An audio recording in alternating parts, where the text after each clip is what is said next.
اللهم آمين اللهم آمين अगर जानिब माशूक नबाशुद का शासिर और आशिक बेचारा नरसद बजाए ओ माबूद गो एक फोटा पानी दिए बनी आदम के बनाया এই দুনিয়াতে কয়েকদিন ঘুরাইয়া ফিরাইয়া আবার অন্ধকার কবরে নিয়ে যাইবে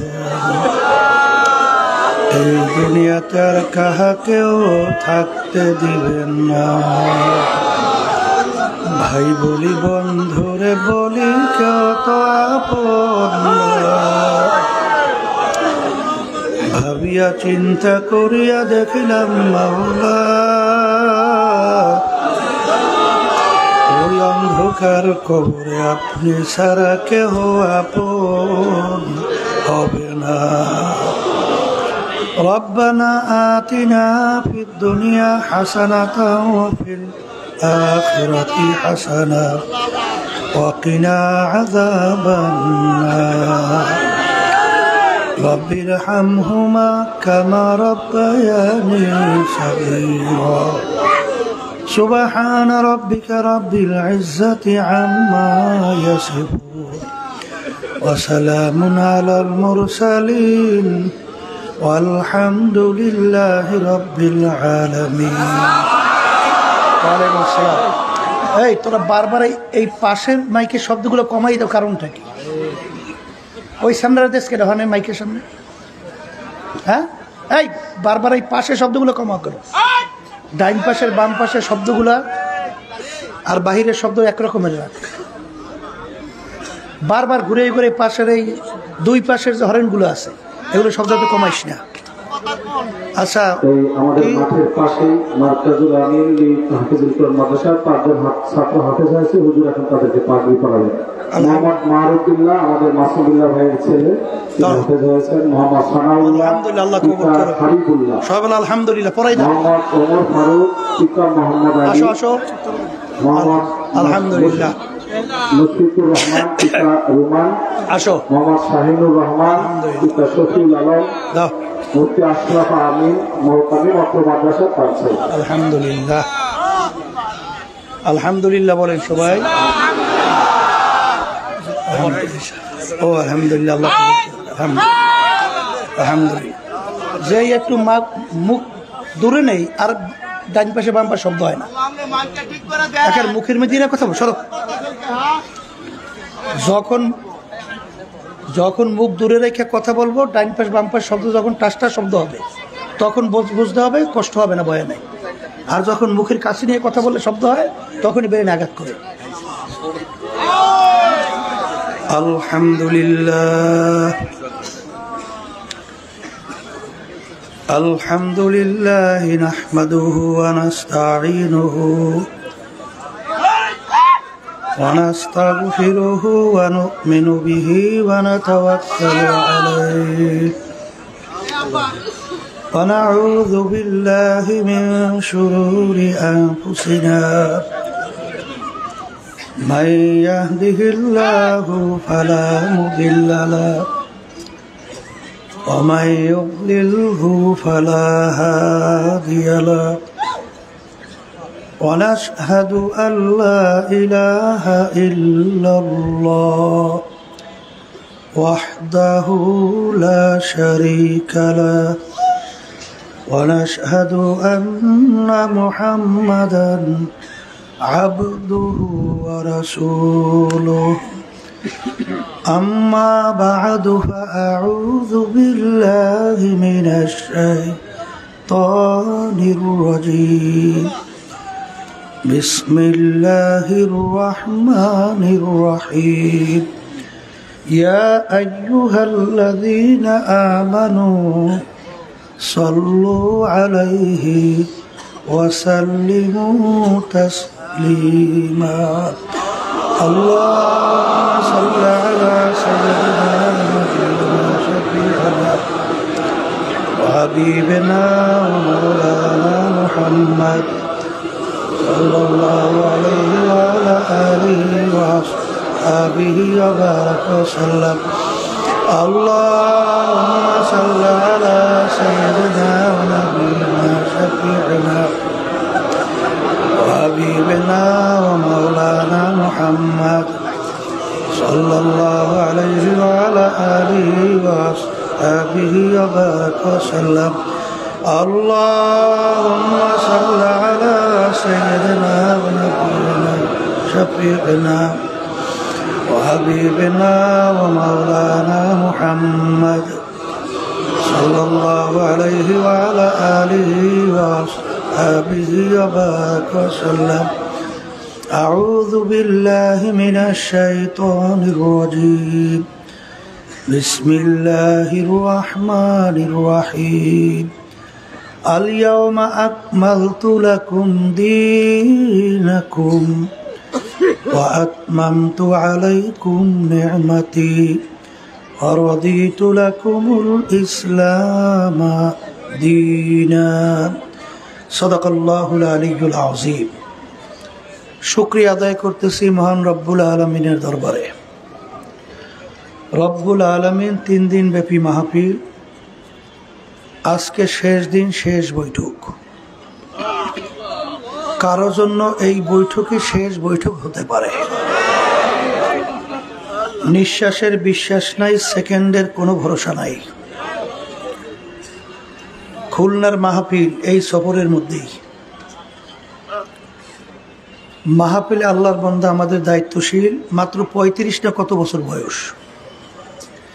মাহফিল শেষে বাড়িতে গেল, বাড়িতে যাওয়ার পরে দরজায় নক করছে 2-3 বার, এরপরই আর দুনিয়াতে নাই। আসলে কে কোন সময় কিভাবে রওনা করবে এটা আমাদের কারো জানা নাই। আর এমন একটা ব্যাপার, একবার যদি দুনিয়ার থেকে কেউ বিদায় নিয়ে কবরে চলে যায়, দ্বিতীয়বার আর আসার কোনো সুযোগ নাই। আর দুনিয়া মাজরাতুল আখিরা, এই দুনিয়াটাই হলো যেই জিন্দিগির কথা বলা হলো রওনা করে গেলে ফেরত আসা যায় না, সেই জিন্দিগির সম্বল সম্পদ কামাই করার জায়গা। আর ওই জিন্দিগির মধ্যে চিরস্থায়ী শান্তির জায়গা বেহেশত।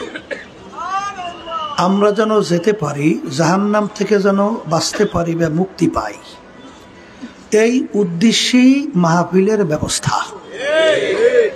মুজাহিদ কমিটি ঢাকা বিভাগ বহুত কষ্ট কইরা, বহুত অর্থ খরচ কইরা, দিন রাত্র চেষ্টা কইরা তারপর আপনাদের এই মাহফিলের সুন্দর ব্যবস্থা করছে। তাই সেখানে এই পিছনে মাঝখানে বসাই দিই, আচ্ছা একটু জায়গা করো। তাই যেই কথা বলতে চাইছিলাম, আসলে আমরা যারা মুসলমান, তারা তো আল্লাহর উপরে ঈমান আনার কারণেই তো আমরা মুসলমান দাবি করি, কথা ঠিক না? মুসলমান একটা আরবি শব্দ, ইংরেজিতে বলে সারেন্ডার, বাংলা অর্থ হলো আত্মসমর্পণ। মুসলমানের পরিচয় দিতে যাইয়া কবি এক কথায় বুঝাইছিলেন, মুসলমানি বুয়াদ গরদান নেহাদান এনানে খুদবাদাস্তেখা জাদাদান। মুসলমান বলা হয় ঘোড়া যখন তার মুখের ভিতরে লাগাম লাগায়, লাগাম যখন সওয়ারির হাতে ছেড়ে দেয়, ঘোড়ার নিজের ব্যক্তিগত শক্তি বুদ্ধি চালাকি আর চলবে? সওয়ারি যেভাবে ঘোড়াকে চালাবে ওইভাবে চলার নামই হলে লাগাম লাগানো। আমরা যারা মুসলমান দাবি করি, আমরা সবাই কালিমা পড়ছি না? এর অর্থ কি? কালিমার লাগাম লাগাইস। এখন কালিমার লাগাম লাগাইয়া কার হাতে ছাড়ছেন? মুসলমানের নিয়ম তো ছিল আল্লাহ এবং আল্লাহ রসুলের হাতে ছাড়বে। আল্লাহ এবং আল্লাহ রসুল আপনাকে আমাকে ব্যক্তিগত জীবন থেকে শুরু করে আন্তর্জাতিক জীবন পর্যন্ত সুরাতে সিরাতে পোশাকাতিতে কামাইতে খরচে, এক কথায় সর্বক্ষেত্রে আপনাকে আমাকে আল্লাহ এবং আল্লাহর রসুল কিভাবে চলতে বলছেন, চালাতে বলছেন, ওইভাবে চলা, ওইভাবে চালানোর নামই হলো মুসলমান। কথা ঠিক না? এখন মুসলমান সন্তান আমরা অনেকে মুসলমানের ঘরে জন্মগ্রহণ করার পরেও কিন্তু অনেকের কার্যক্রম, চাল চলন, কথাবার্তা অবস্থার পরিপ্রেক্ষিতে দেখলে মনে হয় যে অনেকের মধ্যে মনে হয় যেন বিভিন্ন ধরনের সন্দেহের কাজ করে। যারা বলেন কথা ঠিক, এর ভিতরে এক শ্রেণীর কিন্তু মুসলমান, তা মুসলমানের ঘরে জন্মগ্রহণ করার পরেও বস্তুবাদী। কিবাদী? বস্তুবাদী হইল তারা বলে যা দেখি না তা বিশ্বাসও করি না। নাউজুবিল্লাহ। কথা ঠিক কিনা? আর এক শ্রেণীর আছে এই সবই ঠিক আছে কিন্তু আশা, আরো বাঁচবো, আরো অনেক কিছু করব, তারপর শেষ দিকে একটু তওবা করে ঠিক মতো আখেরাত কামাই করে কবরে যাব। কি কথা ঠিক কিনা? এই জন্য দেখবেন এক শ্রেণী আমার বাজার না, হজ ফরজ হয়েছে, হজে যায় না, এবং শুনছি অনেক এরকম ঘুষ সুদ খাইয়া তারপর বলে যে বুড়া বয়সে হজে যায়। বুঝছেন? ওই শুনছে হাদিসের মধ্যে আসছে আল্লাহ রসুল সাল্লাল্লাহু আলাইহি ওয়াসাল্লাম বলছেন যে হজে যাওয়ার পরে মানুষ নিষ্পাপ হয় কেমন? মায়ের কোলে সন্তান যেরকম নিষ্পাপ, তো হজে যাওয়ার পরেও এরকম নিষ্পাপ হয়। কথা ঠিক কিনা? কোলে আগে পরে যা করা দরকার কইরে লই, তারপর হজে গেলেই তো সব শেষ। এই এক শ্রেণী আমার বাজানরা এরকম চিন্তা আছে না? নাই আছে না? এই এই এক শ্রেণীর আছে আশায়। কথা ঠিক কিনা? আর এক শ্রেণী বর্তমানে মুসলমানের গর্বে জন্মগ্রহণ করি, তারা আল্লাহ আছে বলে স্বীকারই করতে চায় না। জোরে বলেন না। এই বাংলাদেশে অভাব নাই, বাংলাদেশে অভাব। এখন আমার বাজানদেরকে বলবো, যারা পর্দা আলে মা বোনরা যারা শুনতেছেন, শোনেন, আমরা যারা ওলামায়ে কেরাম, আমরা যারা আমাদেরকে হুজুর বলে মনে করছেন আমরা কি একেবারে বোকা? আমরা ভালো মন্দ কিছু বুঝি না? না, সব আপনারা বুঝেন। আমরা তো ভালো মন্দ বুঝি। কথা ঠিক কিনা? আমরা ভালো করে চিন্তা ভাবনা করে দেখছি যে কোরআনুল কারীম আল্লাহ রাব্বুল আলামিন 1500 বছর আগে আল্লাহর হাবিব মুহাম্মদ রাসূলুল্লাহ সাল্লাল্লাহু আলাইহি ওয়াসাল্লাম তার উপরে নাযিল করছে। তা আল্লাহ রাসূল সাল্লাল্লাহু আলাইহি ওয়াসাল্লাম তার মায়ের পেটে থাকা অবস্থায় আল্লাহ তার আব্বাকে দুনিয়া থেকে নিয়ে গেছিল। দুনিয়াতে আসার পরে বছর 6 বয়স আল্লাহ তার আম্মাকেও নিয়ে গেছে। ছোট 6 বছরের বাচ্চা, বাপ হারা মাহারা, দুনিয়ার কোনো শিক্ষকের কাছে আল্লাহ রাসূল সাল্লাল্লাহু আলাইহি ওয়াসাল্লাম পড়ার কোনো সুযোগ আল্লাহ দেয় নাই। আল্লাহ কি দেয় নাই? এই জন্য দুনিয়ার দিক থেকে দেখবেন আল্লাহ রসুলকে বলা হয় উম্মি। আল্লাহ রসুল সাল্লাল্লাহু আলাইহি ওয়াসাল্লাম নিজের দস্তখত করতে জানতেন না, সাইন তাও জানতেন না। তাহলে প্রমাণ রাখতেন কিভাবে? আল্লাহর হাবিবের আঙ্গুল মোবারকের ভিতর আংটি মোবারক, আংটি মোবারক দিয়ে সিল মারত। কথা ঠিক না? তা আল্লাহ রাব্বুল আলামিন তাকে দুনিয়ার কোনো শিক্ষায় শিক্ষিত হইতে দেয় নাই কেন? হয়তোবা এই দুনিয়াদাররা বলার সুযোগ পেত। লোকটা মেধাবী ছিল, খুব ব্রেনে ছিল, খুব উঁচু মাপের শিক্ষিত ছিল, পণ্ডিত মানুষ ছিল, কোরআন কারীম নিজে লিখে লইছে। এইটা বলার যেন সুযোগ না পায়, এই জন্য আল্লাহ রাব্বুল আলামিন তাকে দুনিয়ার কোনো শিক্ষায় শিক্ষিত হতেও দেয় নাই। আর আল্লাহ রাব্বুল আলামিন সরাসরি আল্লাহ রসুল সাল্লাল্লাহু আলাইহি ওয়াসাল্লামকে শিক্ষা দিয়েছে। এই জন্য আল্লাহ রসুল বলছেন আল্লামানি রব্বি ফা আহসানা তালিমি, স্বয়ং রব্বুল আলামিন আমাকে শিক্ষাদান করছে। শিক্ষাটা কত উত্তম শিক্ষা! ও আদাবানি রব্বি ফা আহসানা তাদিবি, আমার মালিক আমাকে আদব শিক্ষা দিয়েছে। আদবটা কত উত্তম আদব! তাহলে স্বয়ং রব্বুল আলামিন তার উস্তাদ আল্লাহর হাবিবের। কথা ঠিক না বেটি? তা আল্লাহ রাসূল সাল্লাল্লাহু আলাইহি ওয়াসাল্লামের উপরে 30 পারা কোরআনুল কারীম নাযিল হলো। সেখানে আল্লাহ রাব্বুল আলামিন চ্যালেঞ্জ করে বললেন, জালিকাল কিতাব লা রাইবা ফি, এই যে কিতাব দেখো কোনো ভুল সন্দেহ বলতে কিছু নাই। আরবের কাফেররা আরবি ভাষী ছিল, তারা কোরআনুল কারীম বুঝতো, কারণ কোরআনুল কারীম নাযিল হয়েছে কোন ভাষায়? আরবি ভাষায়। তাহলে আরবের কাফেররা তো আরবি বুঝতো, তারা তো কোরআনুল কারীম ভালোই বুঝতো, কিন্তু তারা কিন্তু বহু চেষ্টার পরেও কোনো ভুল বের করতে পারছিল? পারে নাই। এরপরে যত দুনিয়ার থেকে বৈজ্ঞানিক দার্শনিক ইসলাম বিদ্বেষী চক্র যত গেল, তারা ভুল বের করতে পারছে? তারাও পারে নাই। এখন বর্তমানে তামাম দুনিয়ার ভিতরে নাস্তিকদের দলের অভাব আছে? মুসলমানদের শত্রুর অভাব আছে? ইসলামের শত্রুর অভাব আছে? তোরা মুসলমানদেরকে মারার জন্য এই আমেরিকা দেখেন, এবং এই পাশ্চাত্য দেশগুলো শুয়ারের চেয়েও খারাপ। ওরা যে ফিলিস্তিনের মুসলমানদের উপরে, আমার মা বোনদের উপরে, বাচ্চাদেরকে যেভাবে এই জুলুম নির্যাতন করিয়া হত্যাযজ্ঞ চালায়, এত তো কোনো দরকার নাই।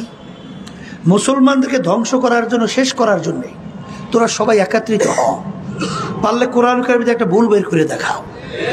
কি জোরে বলেন, কথা ঠিক কি না? কিন্তু কোরআন কারীমে ভুল বের করতে পারছে? পারবে কোনোদিন? বরঞ্চ যারাই কোরআন কারীম নিয়ে রিসার্চ চেষ্টা করে, তারাই কিন্তু কালিমা পড়ে মুসলমান হয়ে যায়। কারণ কোরআন কারীমের ভিতরে এই বর্তমান আধুনিক যুগের আবিষ্কার তাও মিলেই দেখে কোরআন কারীম যা বলছে সব ঠিক, এবং যা যা যেখানে যেভাবে বলছেন সব ঠিক। কিছুদিন আগেও আমেরিকার এক মহিলা, খুব বড় উচ্চ শিক্ষিত, সূরা নামল নিয়ে যখন নাকি রিসার্চ করলো, সে দেখেন যে কোরআন কারীমে যা যা বলছেন হুবাহু 100 বার সব মিলে গেছে। এবার তিনি কালিমা পড়ে মুসলমান হয়ে গেছে। বারবার বলা হয়, কয়েক বছর পূর্বে ওই যে আমেরিকার আপনার খ্রিস্টানদের ধর্মযাজক বাইবেল শাস্ত্রের উপরে পাণ্ডিত্য অর্জন করছে, তিনিও যখন রিসার্চ করছেন, কিছুদিন আগে কালিমা পড়ে মুসলমান হয়ে গেছে। আমাদের পাশের রাষ্ট্র ভারত, শিবশক্তি মহারাজ, তিনি অনেক ভাষার উপরে ডক্টরেট ডিগ্রি, 12 ভাষার উপরে পাণ্ডিত্য অর্জন করছে। তিনি সব ভাষা সম্পর্কে তার অভিজ্ঞতা আছে, তিনিও রিসার্চ করার পরে কালিমা পড়ে মুসলমান হয়ে গেছে। এইভাবে যারাই কোরআন কারীম নিয়ে রিসার্চ করে, তারাই কিন্তু কালিমা পড়ে কি হয়? মুসলমান। কিন্তু এক শ্রেণী মুসলমান আমার ভাইরা, পর্দা আলে মা বোনেরা, তাদের কোন শয়তানে ধরছে আল্লাহ ভালো জানে। কথা বুঝছেন? এরা কোরআনুল কারীম নিয়ে, মুসলমান নিয়ে, ইসলাম নিয়ে এরা টিটকারি মারে। বাংলাদেশের ভিতরে দেখছেন, আফসোস যে আমি অনেক সময় বলি যে অনেকে কিন্তু ইসলামের মূল্যবোধ বলে, কিন্তু এরা আবার বলে যে আমরা শরিয়া আইন মানি না, বলে না? আবার মৌলবাদীরা ক্ষমতায় আসে না, কোনোদিন আসার সম্ভাবনাও নাই। কথা ঠিক না? ঠিক। মৌলবাদী কাকে বলে? যারা মূলের উপরে চলে, এদেরকে তো বলে মৌলবাদী। ওই হিন্দু মৌলবাদ কয় না ভারতে? কথা কয় না, কারণ ওরা হিন্দুর নিয়ম অনুযায়ী মূলের উপরে চলে, এই জন্য হিন্দু মৌলবাদ। আর আমরা যারা মুসলমান, আমরা চলি এই যারা মূলের উপরে, আমরা মৌলবাদ। কথা ঠিক কিনা? মৌলবাদ কি মূলের উপরে চলে, কথা ঠিক না? আমি আমার ভাইদেরকে বলবো, পর্দালে মা বোনরা যারা শুনতেছেন, শোনেন, এই কথার মাধ্যমে সংক্ষেপে আমি কি বোঝাতে চাই? কোরআনুল কারীম সত্য। আসতে কয়, কোরআনুল কারীম সত্য। ওই কোরআনুল কারীম থেকে আমি আপনাদের সামনে যে আয়াত শরীফ তেলাওয়াত করেছি, আয়াতের ভিতরে আল্লাহ হাবিব সাল্লাল্লাহু আলাইহি ওয়াসাল্লাম জাবালে রহমতের গোড়ায় তার বাহনের উপরে দাঁড়াইয়া প্রায় 1.25 লক্ষ সাহাবায়ে কেরামদের উপস্থিতিতে এই আয়াত শরীফ তেলাওয়াত করছেন। আল ইয়াউমা আকমালতু লাকুম দীনাকুম ওয়া আতমামতু আলাইকুম নি'মাতি ওয়া রাদিতু লাকুমুল ইসলামা দীনা। আল্লাহ হাবিব সাল্লাল্লাহু আলাইহি ওয়াসাল্লাম বলেন, আজকে এই দিন বা ইসলাম পরিপূর্ণ হয়ে গেল। সবাই বলেন আলহামদুলিল্লাহ। তাহলে দিন পরিপূর্ণ, এর অর্থ কি এর ভিতরে বাড়তি কমতি আর কোনো দিন নাই, আসবেও না। কারণ নবী কি আবার আসবে না? শেষ নবী, মুখ খুললে বললেন, কারণ এটা বলতে হইবে। বর্তমানে একদল বাইরেছে কাদিয়ানি, এরা কিন্তু বলে গোলাম মোহাম্মদ কাদিয়ানি বলে আবার এখন নবী, এরকম আছে না? এই জন্য বলতে হবে এই নবী হলো শেষ নবী, আর কোনো নবী আসবে না। তাহলে নবী আসবে না, কোরআনুল কারীম দ্বিতীয়বার আর নাযিল হবে? তাই যদি নাই হয় তাইলে দিন পরিপূর্ণ, এর ভিতরে কোনো আর কোনো বাড়তি কমতি আর কোনো দিক নাই, আসবেও না।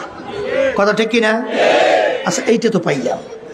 এখন ওই সত্য কোরআনুল কারীমের ভিতরে আল্লাহ রাব্বুল আলামিন অন্য আয়াতে বলেন, ইয়া আইয়ুহাল্লাযীনা আমানু উদখুলু ফিস সিলমি কাফা।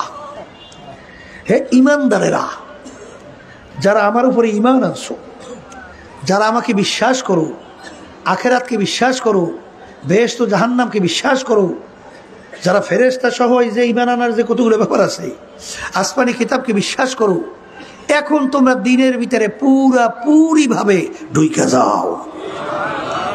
কে বলছে? না আমি বলছি? তাহলে দিন পরিপূর্ণ, দিনের ভিতরে পুরা ঢোকার জন্য আল্লাহ বলছেন কাদেরকে? বলেন, বলে ঈমানদারদেরকে। কথা ঠিক কিনা? এখন আমার ভাইদেরকে বলবো, পর্দা আলে মা বোন যারা শুনতেছেন, আল্লাহর এই হুকুম মানা লাগবে না? এই আয়াতের শানে নজুল সবসময় মনে রাখেন, সব সময় এই আয়াতের শানে নজুল দেখবেন।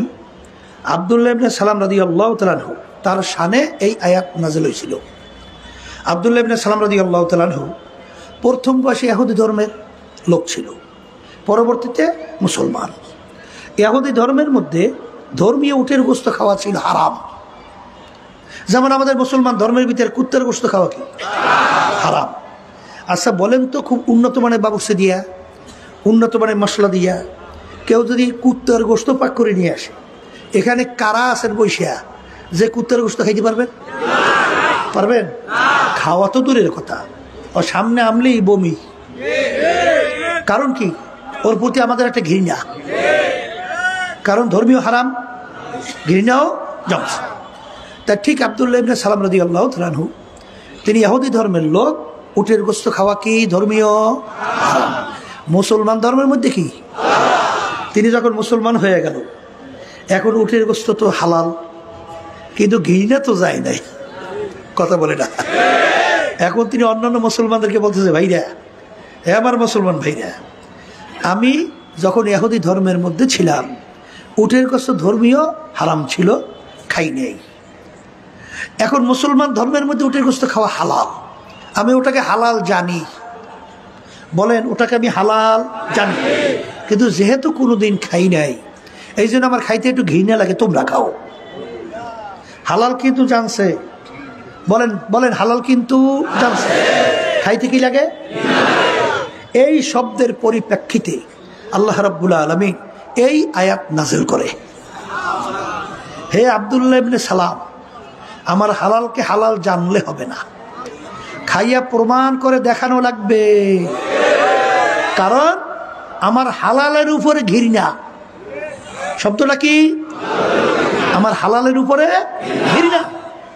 শোনেন, আমরা এখানে অনেক আছি, জীবনে উটের গোশত খাই নেই, এই জন্য আল্লাহ কি আমাকে ধরবে? আমাদেরকে ধরপাকড় করবে?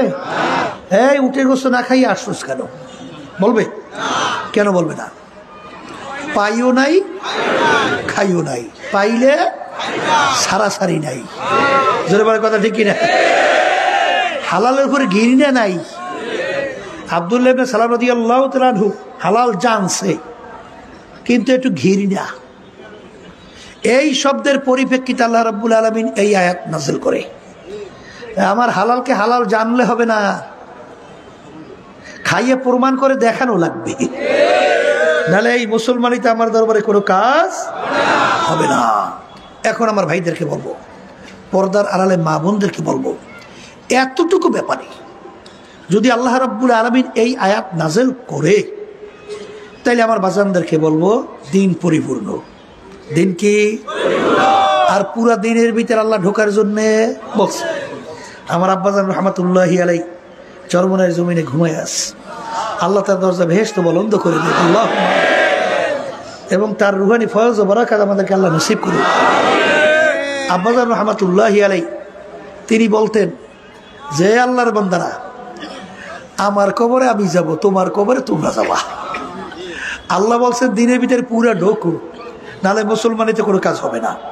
এই মাইকটা মোরামারি করতে মানা করতে আগেই তো ভালো ছিল, ওইটার সরাই দিতে হয় না, একটু আগে কত সুন্দর ছিল, আবার ঘোরা শুরু করছে। তাই যেই কথা বলতে চাইছিলাম, যে আব্বাজান রহমাতুল্লাহি আলাই বলতেন যে আমার মধ্যে দিনের যদি কোনো একটা অংশ কমতি থাকে, দয়া মায়া করে আপনারা আমাকে ধরাইয়া দেন। কি পুরান মুজাহিদ মনে আছে? কথা ভালো করে বুঝে, কারণ আল্লাহ বলছে পুরো মুসলমান এবং দিনের ভিতরে পুরা না ঢুকে আইসো না। তা আমি পুরা দিনের ভিতরে ঢুকে পূর্ণ মুসলমান হয়ে কবরে যাইতে চাই। এই ক্ষেত্রে যাই আব্বাজান রহমাতুল্লাহি আলাই তিনি কিন্তু রাজপথে রাজনীতিও করছে না? তখন কিন্তু অনেক চরমনায় মুজাহিদরা বোঝেও নাই।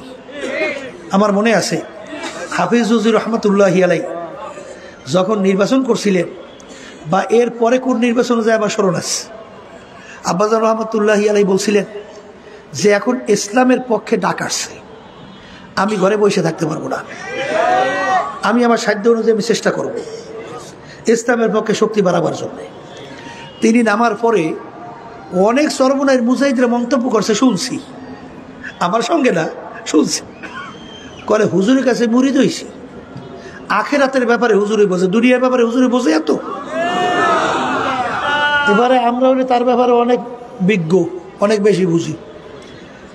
হুজুরের কাছে গেছি আখিরাত পাওয়ার জন্য, দুনিয়ার ব্যাপারে তার কাছে যাইনি। ওই মাহফিলে সর্বনের ময়দান প্রায় খালি, অনেক বুঝাই যাই নেয়, কি যাইয়ে বলবে। তখন আব্বাজান রহমাতুল্লাহি আলাই বলছিলেন যে বাজার, আসলে আমার কাছে তোমরা মুরিদ হইছ, তাহলে আসলে ভুল হয়ে গেছে মনে হয়, আসলে আমার উচিত ছিল তোমাদের কাছে মুরিদ হওয়া। মনে আছে কি পুরান মুজাহিদ মনে আছে তো? আল্লাহ কিন্তু আফসোস করে বলছিলেন যে বাজার, তোমরা আমার কাছে আসছো, তোমাদেরকে পূর্ণ দিনের পথ তো আমার দেখাবার দায়িত্ব, কথা ঠিক কিনা? যদি কোনো দিক থেকে কোরআন বা হাদিসের বাহিরে পথ দেখাই, তখন তোমরা আমার থেকে সরিয়ে যাবা। কিন্তু যতক্ষণ পর্যন্ত কোরআন এবং হাদিস অনুযায়ী তোমাদেরকে পথ দেখাবো, যত কষ্ট হোক ওই পথে চলা লাগবে, মন চাক বা না চাক ওই পথে জোর করে চলা লাগবে, কথা ঠিক কিনা? এখনো কিন্তু এক শ্রেণী আমার বাজার রাজ করে, হুজুররা আবার রাজনীতি করে কা, কথা ঠিক কিনা? আবার অনেকে শুনছি কলে সর্বনাই আগে ভালোই আছিল, এখন ওই রাজনীতি মাঠে নাই না, খারাপ হয়ে গেছে, নাউজুবিল্লাহ করে, বলে কি বলে না? আমার বাজানদেরকে সংক্ষেপে বলবো, পর্দালে মা বোনা যারা শুনতেছে, কথা বেশি লাম্বা টাম্বা না। আচ্ছা, আল্লাহ রসুল সাল্লাল্লাহু আলাইহি ওয়াসাল্লাম কি রাষ্ট্রপ্রধান ছিলেন? ওই যে দেখেন, আপনারাই বলতেছেন যে আল্লাহ রসুল সাল্লাম রাষ্ট্র চালাইছে। আচ্ছা, সাহাবায়ে কেরামরা ছিল? দেখেন, আপনারাই বলতেছেন তারাও ছিল। আচ্ছা, তাইলে আল্লাহ হাবিব সাল্লাল্লাহু আলাইহি ওয়াসাল্লাম যেই কাজটা করছেন, সাহাবায়ে কেরামরা যেই কাজটা করছেন, সেই কাজটা কি আমাদের করা লাগবে? হ্যাঁ, এখন আমার ভাইদেরকে বলবো, হ্যাঁ, কেউ যদি বলে যে এই প্রচলিত মানব রচিত কুফরি তন্ত্রমন্ত্র, আজকে হাইকোর্টে গেছিলাম, সেখানে আমাদের আইনজীবী পরিষদের তারা একটা সম্মেলন করছে, এই প্রথম গেছে, ওখানে আর যাইনি। যাওয়ার পরে দেখলাম অনেকেই আসছে, তখন আমি বললাম যে শোনেন, সৃষ্টি যার, আইন হবে তার, একের প্রথম শুরু করছি, কথা ঠিক না? ঠিক।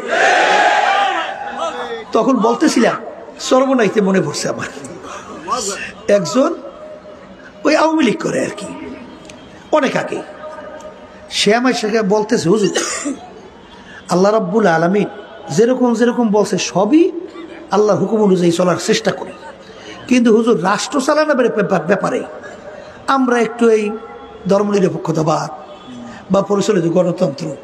হুজুর এই অনুযায়ী একটু চলি, এতে কোনো সমস্যা আছে?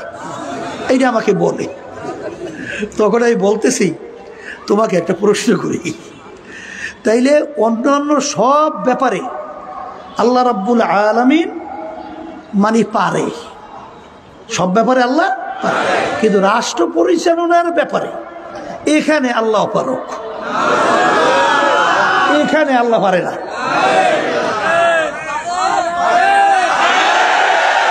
এখন আর বাজানদেরকে বলি, এই কথা যদি কেউ বুঝিয়া শুই না, আল্লাহর নীতি আদর্শ অনুযায়ী রাষ্ট্র পরিচালনার ব্যাপারে ইসলামী নীতি আদর্শ পছন্দ না করিয়া মানব রচিত কুফরি তন্ত্র মন্ত্র এই এর পিছনে ঘোরে, তুমি ওই আয়াতের দিকে লক্ষ্য করো, উদখুলু ফিস সিলমি কাফা, তখন তুমি কোন পর্যায়ে আসো এইটা বুঝে কবরে রওনা করো।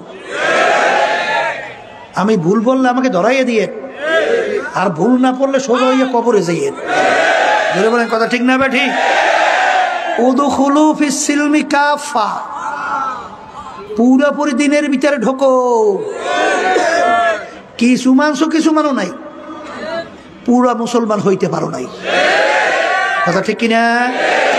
শোনেন, আল্লাহ রাব্বুল আলামিন আমাদেরকে হুকুম করছেন আকিমুস সালাহ, এই জন্য আমরা নামাজ পড়ি না, কথা কয় না। আল্লাহ রাব্বুল আলামিন বলছেন কুতিবা আলাইকুমুস সিয়াম, তোমাদের রমজান মাসে রোজা আমি ফরজ করছি, এই জন্য আমরা রোজা রাখি না, কথা বলে না। আচ্ছা, যাকাত দেওয়ার জন্য কি হুকুম করছে? হজ ধনী হইলে আদায় করার জন্য কি হুকুম করছে? এগুলো মানি কার হুকুম? তাই যেই মালিক আমাদেরকে নামাজের হুকুম করছেন, রোজার হুকুম করছেন, অন্যান্য ইবাদতের হুকুম করছেন, সেই মালিকই তো কোরআন কারীমের ভিতরে কি বলছেন? আকিমুদ্দিন, তোমরা দিনকে প্রতিষ্ঠা করো। দিনকে দিন প্রতিষ্ঠা মানে কি?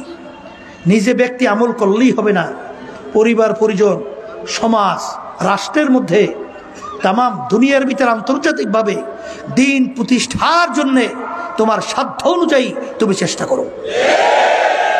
কথা ঠিক কিনা? তাহলে ওইটা আমরের শিখা, ওইটা আমরের হুকুম, আর এইটা বুঝে আমর না, কথা কয় না। তাহলে এই ব্যাপারে আপনি চেষ্টা করবেন না, তাইলে আপনি কি পূর্ণ দিনের ভিতরে ঝামেলা আছে না? না নাই। এই জন্য আমার ভাইদেরকে বলবো, পর্দালে মা বোনরা তারা শুধু এইটা নিয়ে ঝামেলাটা বেশি, এই জন্য একটু বলতেছি, অনেকে আবার বিরক্ত হইয়েন না, কারণ এখানে আমরা আসছি দিন সম্পর্কে জানার জন্য। তা দিন সম্পর্কে এইটা না বলতে বলতে এখন আমাদের বিভিন্ন চিন্তার ব্যবধানতা এসে গেছে। এটা বলতে হবে, এটা দিনের একটা অংশ, কথা ঠিক কিনা?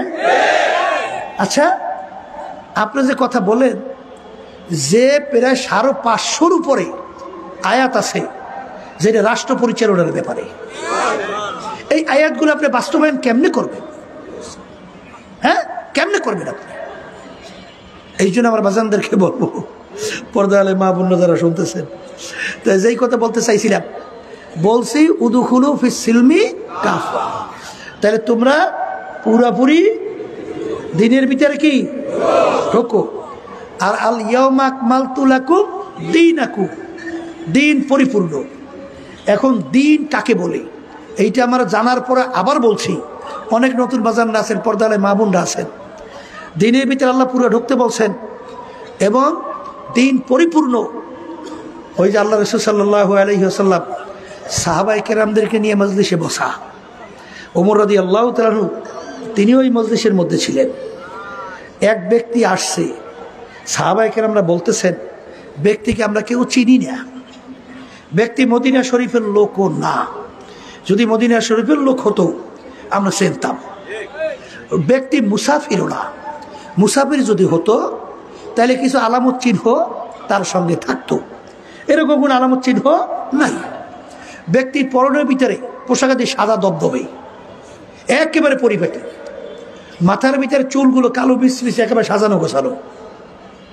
তাইলে ব্যক্তি গাইসা সরাসরি যাইয়া আল্লাহ রাসূল সাল্লাল্লাহু আলাইহি ওয়াসাল্লামের হাঁটু মুবারক এসে হাঁটু মুবারক মিশিয়ে পড়ছে। অন্য রায়াতের ভিতরে আসছে আল্লাহর হাবিবের 2 হাঁটুর উপর হাত রাখছে। কথা ঠিক না ঠিক? হাদিস সহি না গায়রে সহি? কথা কয় না? হ্যাঁ, এখন আল্লাহ রাসূল সাল্লাল্লাহু আলাইহি ওয়াসাল্লামের সঙ্গে হাঁটু বরাবর যখন মিশিয়ে বসছেন, বসার পরে সাহাবায়ে কেরাম দেখতেছেন ব্যাপার কি, এই ব্যক্তি কে, এত বড় সাহস, আল্লাহর হাবিবের সঙ্গে ঢেসে দিয়ে বসছে। তাহলে বোঝা গেল ব্যক্তি আল্লাহ রসুলের সঙ্গে আগেই পরিচয় আছে। কারণ পরিচয় ব্যক্তি ছাড়া, চেনা ব্যক্তি ছাড়া কেউ আপনার ভিতরে গাড়ির ভিতরে ডইলে ঢেসে বসতে পারে? তাহলে আগে থেকেই পরিচয় আছে। আগন্তুক ব্যক্তি 3টা প্রশ্ন করছে আল্লাহ রসুল সাল্লাল্লাহু আলাইহি ওয়াসাল্লামকে। এর ভিতরে একটা প্রশ্ন যে মাল ঈমান ইয়া রাসূলুল্লাহ, আল্লাহ রসুল সাল্লাল্লাহু আলাইহি ঈমান কাকে বলে? ঈমানের সঙ্গে আল্লাহ হাবিব বললেন। বলার পরে ওই প্রশ্নকারী বলতেছে সাদাকাতা ইয়া রাসূলুল্লাহ, আল্লাহ রাসূল সাল্লাল্লাহু আলাইহি ওয়াসাল্লাম আপনি সত্য বলছেন। তখন সাহাবায়ে কেরাম আরো আশ্চর্য হয়ে গেল যে ব্যাপার কি, প্রশ্নকারী প্রশ্ন করে না জানলে জানার জন্যে, কিন্তু প্রশ্নকারী প্রশ্ন কইরা উত্তর শোনার পরে প্রশ্নকারী বলতেছেন ঠিকই বলছেন। এর অর্থ কি? তাহলে প্রশ্নকারী আগে থেকে প্রশ্নের উত্তর জানে। কথা বলে না? দ্বিতীয় প্রশ্ন, মাল ইসলাম ইয়া রাসূলুল্লাহ সাল্লাল্লাহু আলাইহি ওয়াসাল্লাম, আল্লাহ রাসূল ইসলাম কাকে বলে? আল্লাহ রাসূল সাল্লাল্লাহু আলাইহি ওয়াসাল্লাম বিভিন্ন আমলের কথা বললেন। আল্লাহ রাসূল ঠিকই বলছেন। 3 নম্বর প্রশ্ন, মাল ইহসান ইয়া রাসূলুল্লাহ, হুজুর ইহসান কাকে বলে?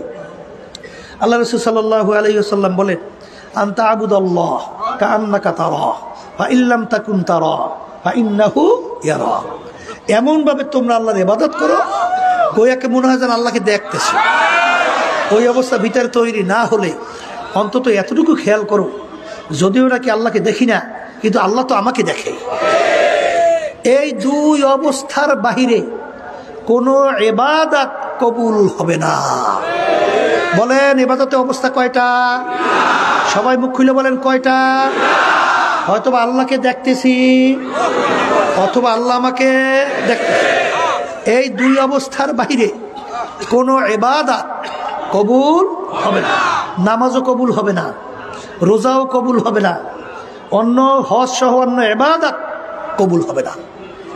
হয়তোবা আল্লাহকে দেখতেছি, বলেন বলেন, অথবা আল্লাহ আমাকে দেখতেছে। এক শ্রেণী বর্তমানে কিন্তু আছে, এই যে তাসাউফ, এটা কিন্তু অস্বীকার করে। ইহসান এমনে মানতেই চায় না। কথা ঠিক না? ঠিক। ইবাদতের ভিতরে অবস্থান কয়টা? 2টা না? কয়টা? একটা বাহ্যিক, একটা বিতর্কত। আপনি নামাজেদার হইছেন, বাহ্যিক ফরজ আছে না? কাপড় পাক, জাগা পাক, কেবলামুখী হইয়া দাঁড়াইতে হবে, দাঁড়াইয়ে নামাজ পড়া, রুকু করা, সেজদা করা। কথা কয় না? এই এই যেখানে জোরে তেলাওয়াত জোরে করা, সহিভাবে তেলাওয়াত করা, কি আছে না? এইটা হলো বাহ্যিক। এটা কি? আর নামাজের ভিতরে খুশু খুজু, হুজুরি কল, এইটা কি? গোপনীয় আমল। এটা কি? আল্লাহ রাসূল সাল্লাল্লাহু আলাইহি ওয়াসাল্লাম কি বলেন? লা সালাতা ইল্লা বিহুজুরিল কলব। যেই নামাজের ভিতরে হুজুরি কলব থাকবে না, খুশু খুজু থাকবে না, সেই নামাজ তুমি পড়বা ঠিকই, নামাজ হবে না। কথা কয় না? তাইলে ইবাদতের অবস্থা কয়টা? আবার কর না? এই 2 অবস্থার বাইরে কোনো ইবাদত গ্রহণযোগ্য হবে হবে না। তাহলে এখন কি পাইলেন? ঈমান, ইসলাম, ইহসান। এই 3টা জিনিস যখন বললেন, আগন্তুক ব্যক্তি চলে গেছে। কি করছে? চলে গেছে। আল্লাহ রাসূল সাল্লাল্লাহু আলাইহি ওয়াসাল্লাম বলেন সাহাবায়ে কেরামদেরকে, এই ব্যক্তিকে তোমরা কেউ চেনো? সাহাবায়ে কেরামরা বলতেছেন, হে আল্লাহ রাসূল সাল্লাল্লাহু আলাইহি ওয়াসাল্লাম, আমরা ব্যক্তিকে চিনি না, আমরা ব্যক্তিকে চিনি না। তখন আল্লাহ রাসূল সাল্লাল্লাহু আলাইহি ওয়াসাল্লাম বলেন, জিবরাইলু আতাকুম লিউআল্লিমাকুম দীনাকুম। জিবরাইল আমিন আসছে। বলেন কে আসছে? কেন আসছে? বলে তোমাদেরকে দ্বীন শিক্ষা দেওয়ার জন্যে। সবাই বলেন সুবহান। জিবরাইল আমিন সরাসরি আইসা সাহাবায়ে কেরামদের মজলিসের মধ্যে দিন শিখিয়ে গেছে। কথা ঠিক না বা ঠিক? তাহলে আমরা দিন পাইলাম কয় জিনিস মিললা? 3 জিনিস। বলেন কয় জিনিস? বলেন ঈমান, ইসলাম, ইহসান। কথা ঠিক? আর আমি কি বলছিলাম? আল ইয়াউমা আকমালতু লাকুম দীনাকুম ওয়া আতমামতু আলাইকুম নি'মাতি ওয়া রাদিতু লাকুমুল ইসলামা দীনা। তাহলে দিন পরিপূর্ণ। আর 3 জিনিসের নাম কি? দিন। কথা ঠিক না? ঠিক। এখন আমার বাজানদেরকে বলবো, পর্দা আলে মাহমুদরা শুনতেছেন, শোনেন। আল্লাহ রাসূল সাল্লাল্লাহু আলাইহি ওয়াসাল্লামের মৌলিক 4টা কাজ ছিল। কয়টা? মুখস্থ রাখেন। 1 নম্বর দাওয়াত, 2 নম্বর তালিম, 3 নম্বর তাজকিয়া নফস। কথা ঠিক? 4 নম্বরে জিহাদ। কথা ঠিক? আচ্ছা, এখন আমার ভাইদেরকে বলবো, শোনেন। আমার আব্বাজান যে কথাগুলো বলতেন বারবার স্মরণ করে দেওয়ার জন্য বলছি। আব্বাজান বলতেন বর্তমানে ইসলাম হয়ে গেছে অন্ধের হাতি দেখা। এই আজকেও প্রায় 3 জন অন্ধ আমার সঙ্গে দেখা করলো, এর ভিতরে হাফেজ একজন। আল্লাহু আকবার। সব দেখলাম আল্লাহ আল্লাহু আকবার। সেখানে অন্ধের হাতি দেখতে গেছে, চোখ দিয়ে হাত দিয়ে দেখছে। অন্ধ কি চক্ষু দিয়ে দেখছে? হাত দিয়ে দেখছে। এখন 4 অন্ধ একত্রিত হওয়ার পরে একজন আগে জিজ্ঞেস করে, গেলাম তো হাতি দেখতে, কেমন দেখলা? তো একজনে বলে, হাতি তো দেখলাম লম্বা কাশির মতো মোটা। আর একজনে বলে, হাতি দেখলাম খাম্বার মতো মোটা। আর একজন বলে, হাতি দেখলাম কুলার মতো চ্যাপটা। আর একজন বলে, হাতি দেখলাম ঘরের মতো। এর ব্যাপার কি? যে নাকি সুর দেখছে লম্বা মোটা, সে মনে করছে হাতি লম্বা সুরের মতো মোটা কাশির মতো। আর একজনে যে পা দেখছে সে তো মনে করছে বিরাট খাম্বার মতো, হাতির পা মোটা না, মোটা খাম্বার মতো। আর যে কান পাইছে সে তো মন্তব্য করছে হাতির কান তো চ্যাপটা, মনে করছে কুলার মতো চ্যাপটা। আর একজন তো শরীর পাইছে বিশাল, কলে হাতি ঘরের মতো। ঝগড়া বাজছে না বাজে নাই? হ্যাঁ, যে দেখার উপরে সে তো মজবুত, সে তো তার ওই দেখা ছাড়ে না। আর ও কলে তুই কিছুই দেখো নাই, আর ওখানে তুই দেখো নাই কিচ্ছু। ঝগড়া বাজে না? আমাদের সমাজের ভিতরে আসার এক সাইডে আমরাই পুরনো দিনের মধ্যে আছি। কি এরকম বলে কি বলে না? হ্যাঁ, এখন কিরা পূর্ণ দিনের মধ্যে আছে, এই আলোচনা শুনলেই বুঝবে কথা ঠিক কিনা। চোখ খোলা ব্যক্তি পাশ দিয়ে যায়, হয়তো চোখ দিয়ে দেখে, কলে তোরা ঝগড়া করস কেন? কলে ভাই আমি দেখলাম হাতি এরকম, ও বলে এরকম, ও বলে এরকম, ও বলে এরকম। চোখ খোলা ব্যক্তি বিষয়টা বুঝতে পারছে। আসলে ওরা তো চক্ষু দিয়ে হাতি দেখে নাই, দেখছো তো হাত দিয়ে তোগাইয়া, তাই যেরকম হাতে পাইছে ওরকম মন্তব্য করে। কলে তোরা ঝগড়া করিস না, আসলে পূর্ণ হাতি তোরা কেউ দেখো নাই, ওই 4 জিনিস মিললিয়া তার নাম হইল হাতি। বর্তমানে এক সাইডে আমার বাজানরা শুধু দাওয়াতের মধ্যে আছে, শুধু তালিমের খবর নাই। যদি সূরা জিজ্ঞাসা করেন, মাসালা জিজ্ঞাসা করেন, তখন দেখবেন আর কিছু পারে না। আসতে কয় ওদিকে নামাজের ভিতরে কিরাত সহিভাবে তেলাওয়াত করা কি বলেন ফরজ? নামাজই হবে না। কথা ঠিক না?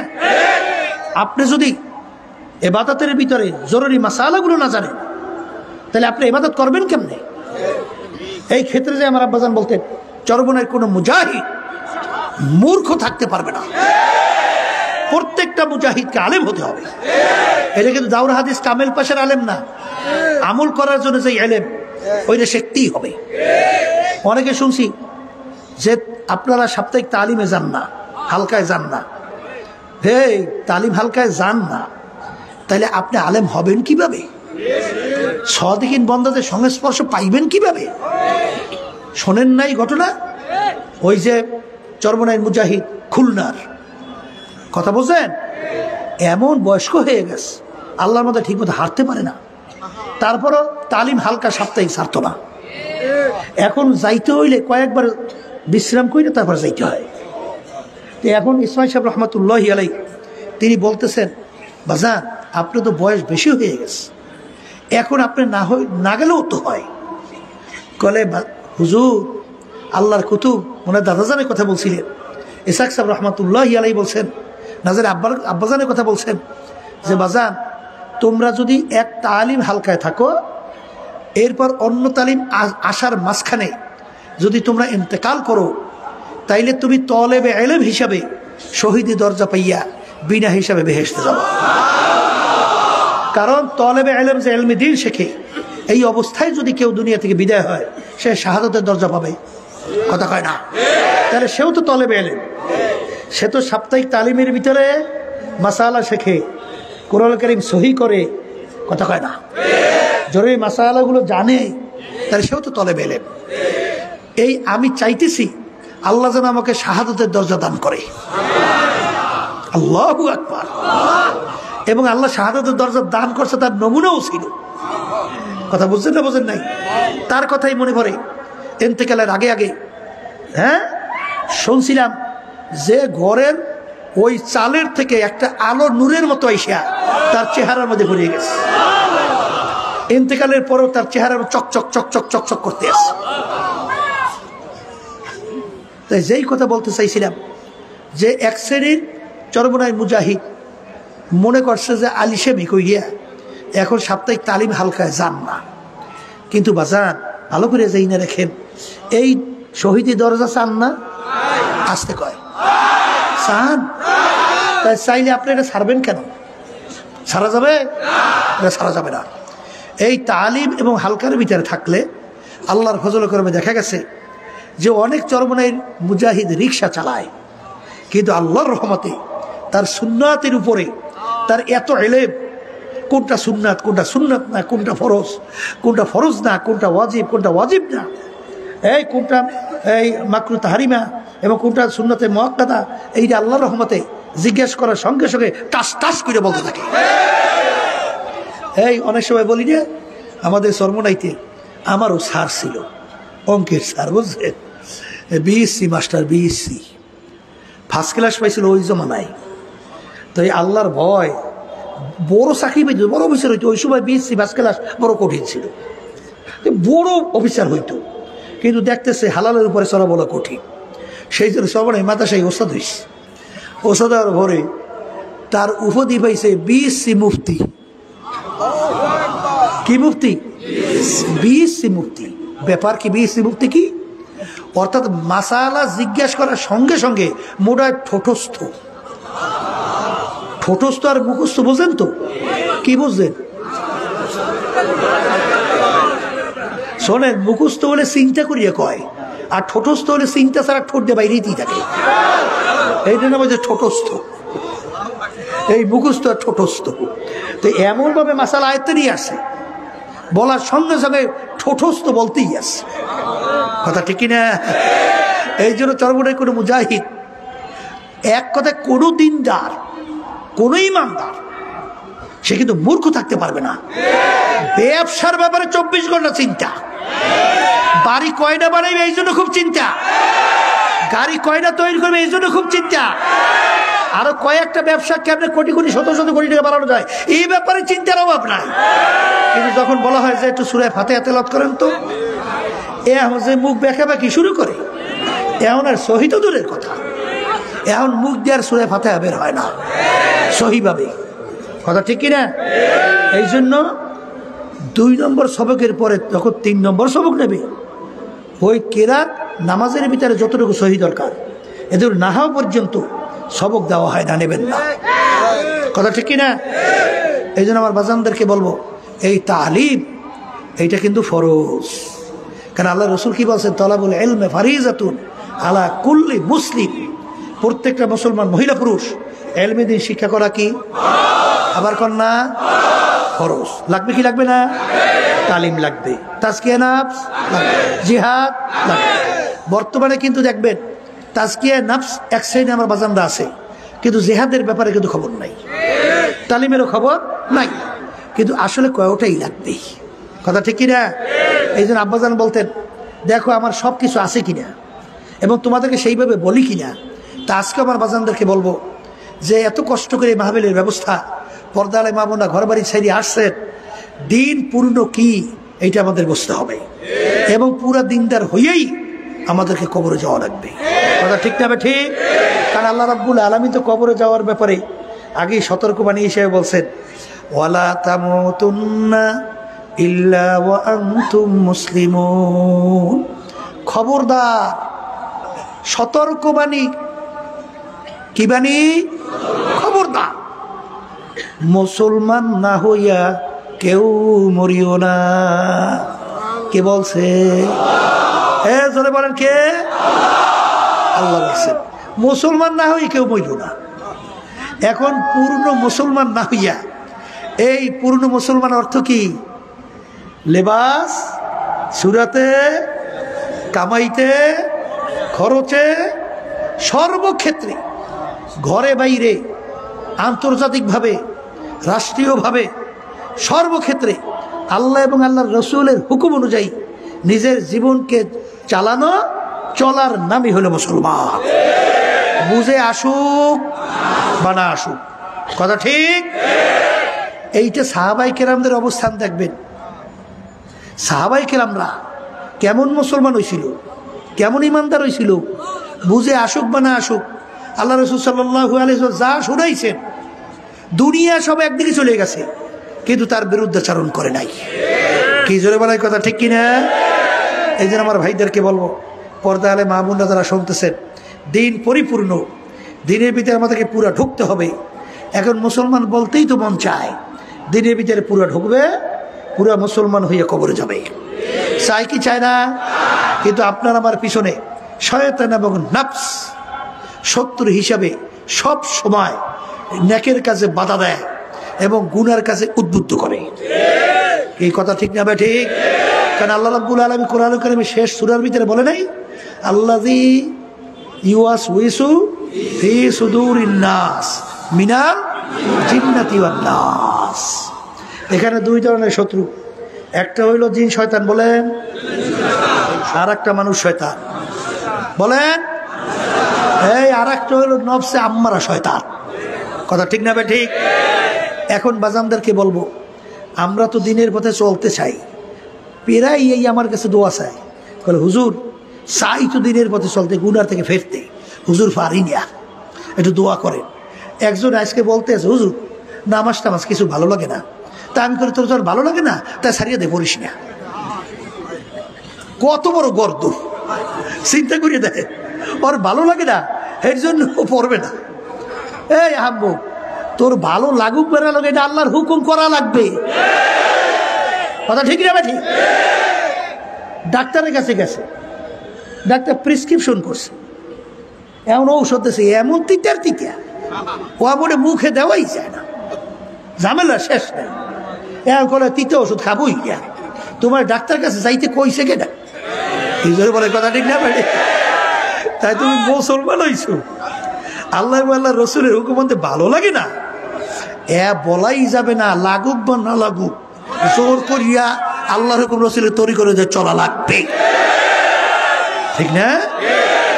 এখন এই শয়তান এবং নফস, আল্লাহ রাব্বুল আলামিন কোরআন কারীমে বলছেন, দুনিয়া এবং এই দুনিয়ার ভিতরে চাকচিক্যময়, তোমাদের কাছে এইভাবে উপস্থাপন করে শয়তান, করার পরে তোমাদের দেল মন ওদিকে ঝোঁকে, ঝোঁকার পরে ওদিকে তোমরা ঝুঁকে পড়ো।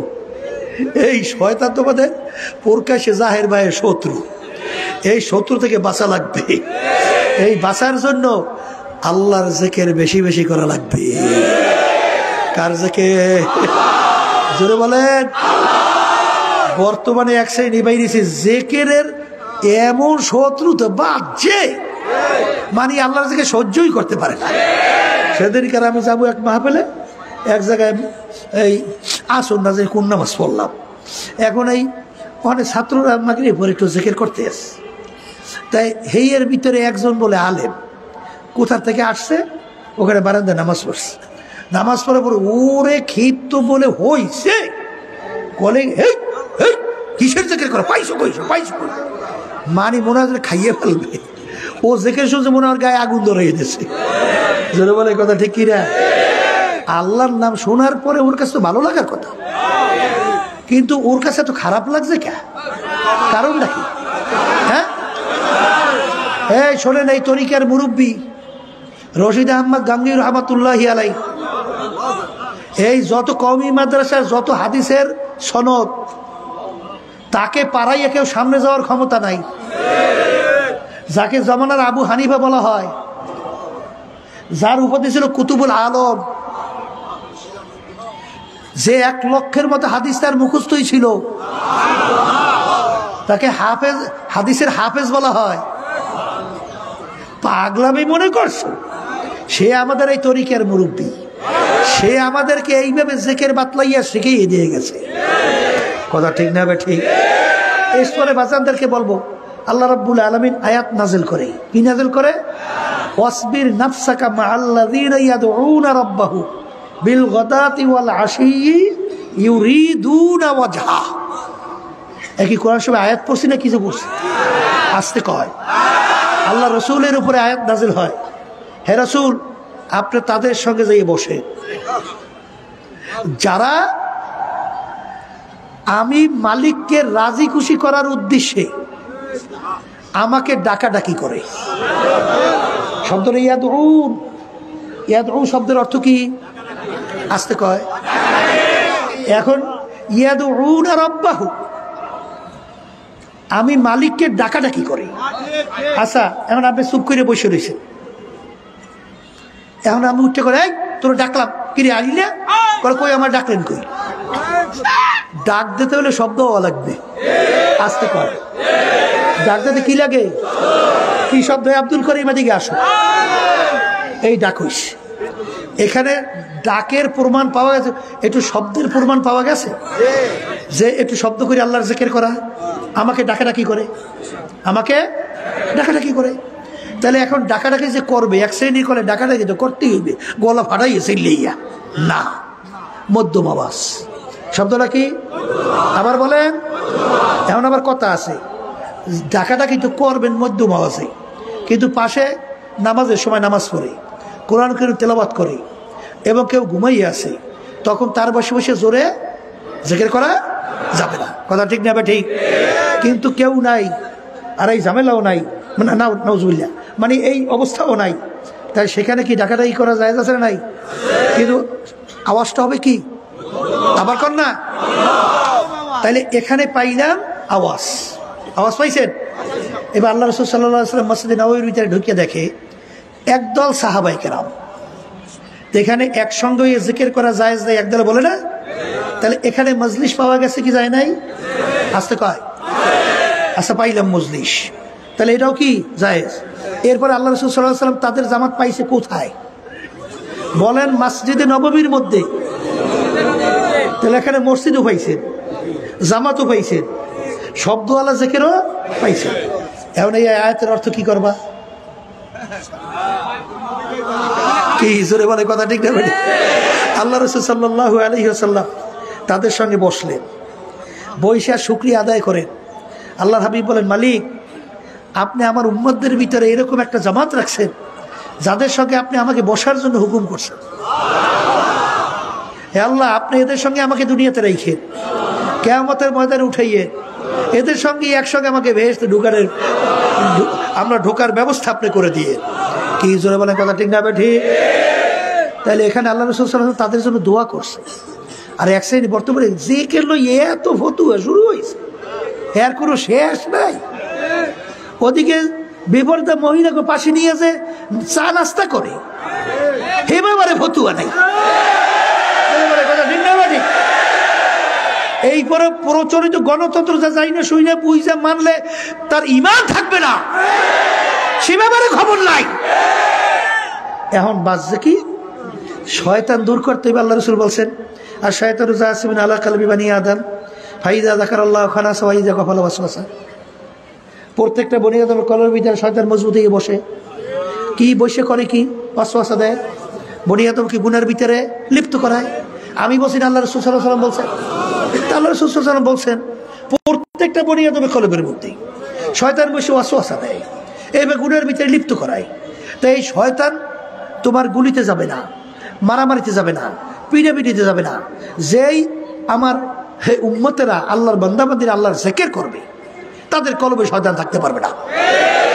আমি বলছি, হ্যাঁ। তাইলে বোঝা গেল এই আল্লাহর জিকিরের মাধ্যমে শয়তান কি হয়? আবার যখন দূর হয়। তাহলে শয়তান দূর করলাম, আলহামদুলিল্লাহ। এরপরে আর একটা শয়তান কি কইছিলাম? মানুষ শয়তান। কোন মুখ খুলে বলেন? আমি বলছি না আল্লাহ বলছে? আল্লাহ বলছে। এখন মানুষ শয়তান দূর করবেন কেমনে? ও তো নামাজে যায় না, ও তো জিকিরে যায় না, ও তো কোরআন করে তেলাওয়াতে যায় না। কারণ মানুষ শয়তান আপনার স্ত্রী হইতে পারে, আপনার মেয়েও হইতে পারে, আপনার ছেলেও হইতে পারে, আপনার স্বামীও হইতে পারে, আপনার আত্মীয় স্বজন হইতে পারে, আপনার দলের নেতা নেত্রীরাও হতে পারে। এক কথায় মানুষ শয়তান বুঝবেন কেমনে? এক কথায় মুখস্থ রেখেন, যে আপনাকে গুনার ব্যাপারে উদ্বুদ্ধ করে। বলেন, যে আপনাকে গুনার ব্যাপারে উদ্বুদ্ধ করে, সে যে হোক সেই মানুষ শয়তান। কথা ঠিক না বেঠি? এই অনেকে মনে করেন আমার ছেলে, আমার মেয়ে, আমার অমুক, আমার দল, আমার নেতা নেত্রী। কিন্তু ভালো করে জানিয়ে রাখা লাগবে, ওই নূহ আলাইহিস সালাম তার ছেলে কেনান ছিল কাফের, কিন্তু যখন পানিতে ডুবাইয়ে ফেলায় তখন কিন্তু নূহ আলাইহিস সালাম বলছিলেন, মালিক আপনি তো বলছেন আপনি আমার আহালকে ধ্বংস করবেন না, কিন্তু আল্লাহ কি বলছিলেন? ও নূহ লাইসা মিন আহলি, কেনান তোমার সন্তান হতে পারে কিন্তু তোমার আহাল না। তাহলে এই মানুষ শয়তান, সে কিন্তু আপনার কি আত্মীয় স্বজন হইতে পারে না। তাই তাদের থেকে বাঁচার জন্যে আল্লাহ রাব্বুল আলামিন আপনাকে আমাকে হুকুম করছেন, সাদিকিন বান্দাদের সঙ্গী হও। কিসের সঙ্গী হও? জোরে কর। এখন শয়তান এবং মানুষ শয়তান, আলহামদুলিল্লাহ তার থেকে বাঁচার জন্য চেষ্টা করতেছি, ঠিক না? আর একটা শত্রু বলছিলাম নফসে আম্মারা। কথা ঠিক না? ঠিক। এই নফসে আম্মারা থেকে বাঁচার জন্য জিহাদ করা লাগবে। কোন মুখ খুলে বলেন? কি করা লাগবে? জিহাদ ছাড়া কিন্তু নফসে আম্মারার ধোঁকা থেকে বাঁচতে পারবেন না। কেন আল্লাহ রাসূল সাল্লাল্লাহু আলাইহি ওয়াসাল্লাম বলছেন, একই তো সব হাদিসের কথা আল্লাহর হাবিব বলছেন, সেটি শুনাইতেছে। যদি গুনার থেকে বাঁচতে চান আর পূর্ণ দিনের ভিতরে ঢুকে আমল করতে চান, এই কাজগুলো করা লাগবে। জোরে বলে কথা ঠিক কিনা? আল্লাহ রাসূল সাল্লাল্লাহু আলাইহি ওয়াসাল্লাম কি বলছেন? হ্যাঁ, কোনটা বলছিলাম? জিহাদ। রজানা মিন জিহাদিল আসগরি ইলা জিহাদিল আকবার। হে আমার সাহাবারা, ছোট যুদ্ধের থেকে বড় যুদ্ধের দিকে রওনা করলাম। সাহাবায়ে কেরাম বলেন, আল্লাহ রাসূল সাল্লাল্লাহু আলাইহি ওয়াসাল্লাম এর চেয়ে বড় যুদ্ধ কোনটা? আল্লাহর হাবিব বলছিলেন, নফসের সঙ্গে জিহাদ করা এর চেয়ে বড় যুদ্ধ। তাহলে নফসের সঙ্গে জিহাদ করা লাগবে। গুনার দিকে মন উদ্বুদ্ধ হয়, তখন জিহাদ করতে হবে। আল্লাহ বেজার, জাহান্নামের আগুন, আযাব ও গজব করা যাবে না, ফিরে গেলাম। যখনই আপনি ফিরবেন তখনই আপনাদের ব্যাপারে আল্লাহ রাব্বুল আলামিন বেশারাত, অর্থাৎ আপনার কি দিয়েছেন? সুসংবাদ। কি সুসংবাদ? ওয়ানাহান নাফসা আনিল হাওয়া ফাইন্নাল জান্নাতা হিয়াল মাওয়া। যেই আমার বান্দা বান্দি নিজের নফসকে গুনার থেকে ফিরিয়ে রাখতে পারবে, আমি তার জন্য ঘোষণা করলাম বেহেশত। সবাই বলি সুবহানাল্লাহ। এই আল্লাহর বান্দারা, পর্দা আলে বা বোনেরা, জিহাদ করা লাগবে। জিহাদ ছাড়া কোনো দিন তুমি নফসের আক্রমণ থেকে বাঁচতে পারবা না। কথা ঠিক না? ঠিক। ওই আমার আব্বাজান রহমাতুল্লাহি আলাইহি একটা ঘটনা অনেক সময় শুনাইতেন।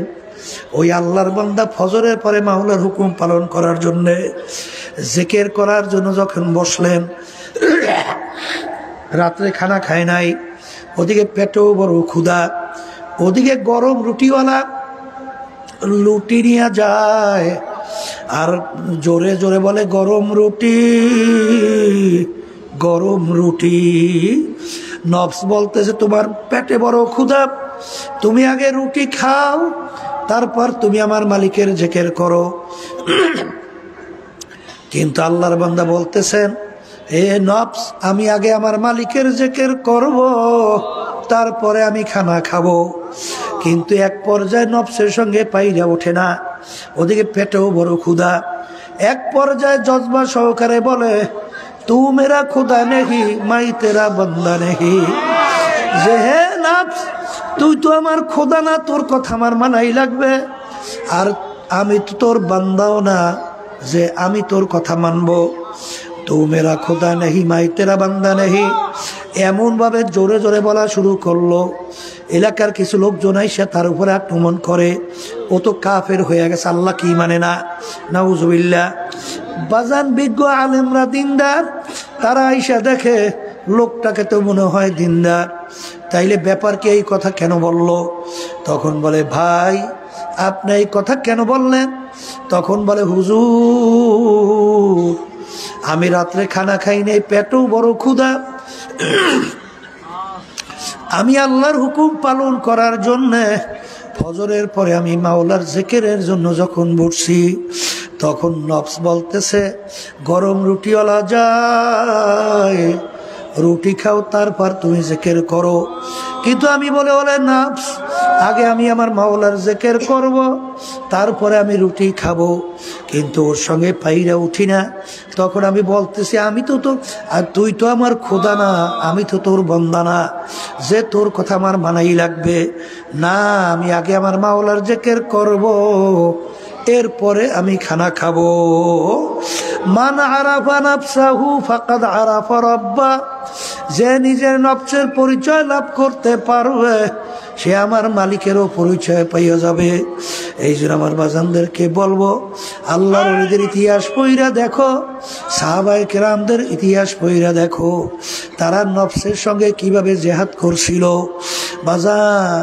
আর তুমি আর আমি যদি নফসের গোলাম হইয়া যাই, এক পর্যায়ে তোমাকে নিয়ে জাহান্নামে ফালাইয়া দেবে বাজান, আর বুঝি ওখান থেকে উঠতে পারবা না বাজান। শত্রু কিন্তু মিঠা মিঠা কথা বলে, কিন্তু শত্রুও কিন্তু মিঠা মিঠা কথা বলার মাধ্যমে তোমাকে কিন্তু ধ্বংস করবে।